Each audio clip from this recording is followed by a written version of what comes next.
this is the form that I created. And to create a form similar, and I'll just show you, this is just a real short form. You can create long forms. You can have multiple pages. This is all done in Google. It's all free.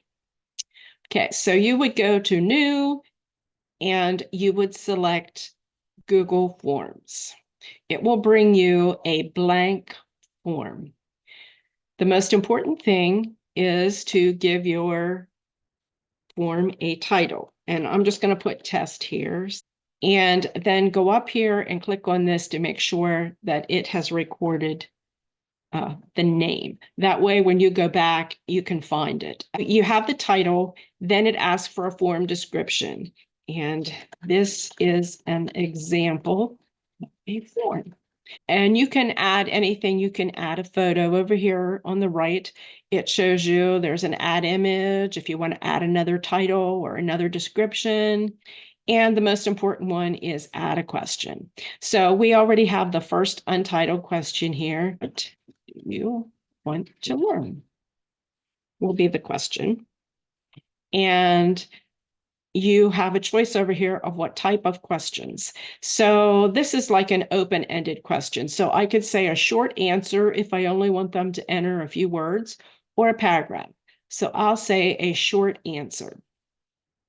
Then you have to choose, is this a required question or is it optional? I'm going to say it's required. So when you click on that, it automatically makes it required. I'm going to add another question. It puts it underneath.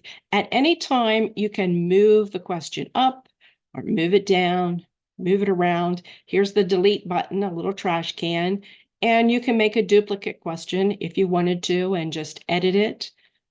All that is possible.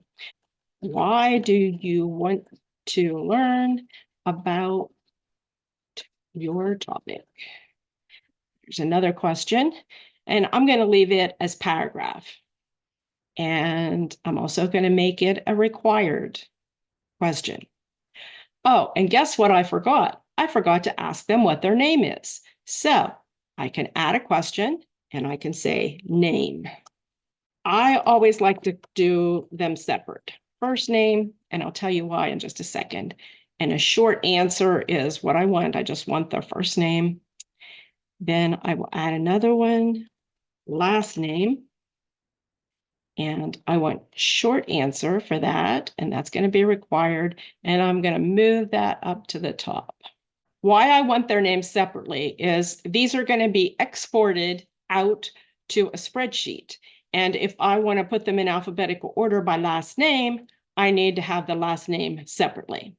So the whatever you have highlighted, it's going to add the question underneath that particular question. So the next thing I am going to add is a multiple choice question. How much time do you have to devote to learning this topic? And option 1 is already here. I'm going to say 1 hour, 2 hours, a week, a month. Yeah, so there we have a multiple choice question. Now, just for time's sake, I am going to duplicate this question. You could do check boxes instead of the circles. It's still a multiple choice, but they're checking it instead of the circles. You could do a drop down. So we're going to do this one as check boxes. I'm going to duplicate it again. And this one is going to be a drop down. And we're going to make this question a multiple choice grid. And grids are rows and columns. The importance of these skills in your life. The most and one being the least. Tech skills, column 1 is going to be a 1, 2, 5. Okay, and at any time you can go back and adjust. So I'm making all of these required. I'll make one not required just so you can see the difference. So there we have our questions done. And I'm just going to go out, click on the little eye up here at the top right to preview. And you can see all your questions. And you can see this was the multiple choice with the circles. This was the one with the squares. It's the same question. And you can see if they're required, they have the little asterisk. This one we didn't require, so it doesn't have the asterisk. Okay, this is the drop down, and you can choose. And then here is rate the importance. So you could rate. I wanted to show you the responses. It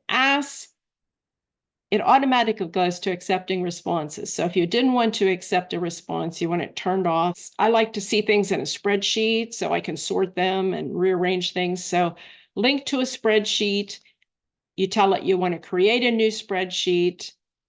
It put the answer test responses in there because that's the name of the form. If you wanted to give it another name, you could, or you can put it onto an existing spreadsheet that you've already created if you wanted. So I'm just going to say create that. And this is the spreadsheet that it creates. I submit.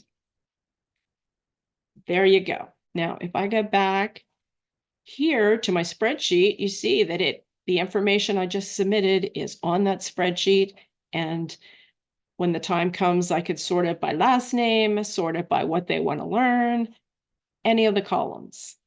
And when you log in, if you have a response, it shows you your responses here. Presentation.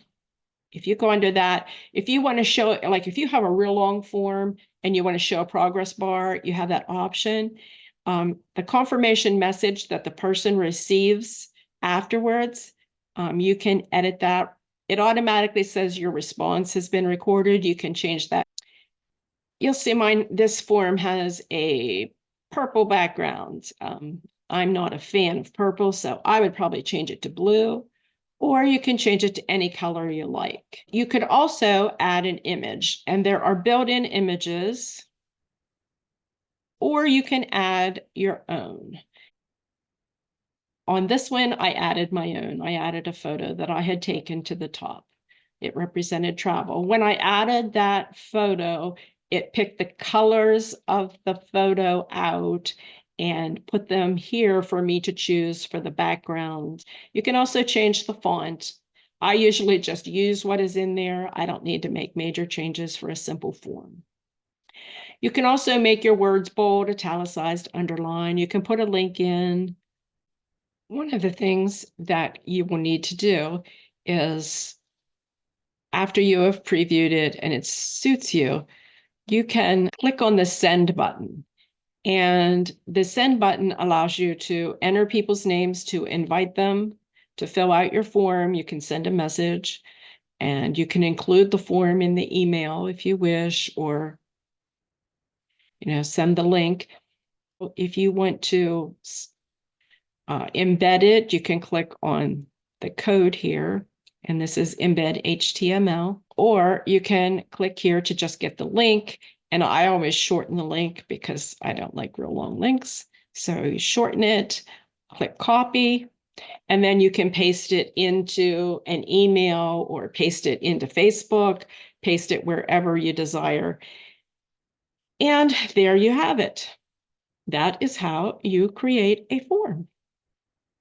Simple and easy and absolutely free. Please feel free to reach out to me if you have any questions.